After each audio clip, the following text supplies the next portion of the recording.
Yana bir rivoyatda Oysha onamiz aytadilar, so'ngra undan Rasulullohni Alloh taolo bir farzandlar islandi. Bizni esa farzandlar islantirmadi.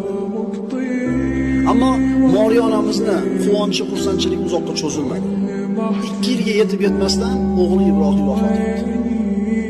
2 yoshga yetmasdan vafot etdi. Chunki Alloh taolo Muhammad alayhisalomning o'g'illaridan birontasi tirik qolishini xohlamagan.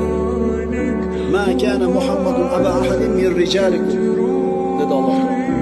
Muhammad alayhisalom oiladagi bironta erkakning otasi emas. Birorta erkakning otasi emas, ya'ni o'g'il farzandlari qolmaydi. Alloh taolo o'zi bilgan hikmat uchun. Agar o'g'il farzand qolganida Muhammad alayhisalomdan bir falastin bu albatta ma'sum bo'lmasdi, begunoh bo'lmasdi. Undan xato gunoh sodir bo'lishi aniq edi. Shunda bu qilgan xatosi kimga nisbat qilinar edi? Muhammad alayhisalomga.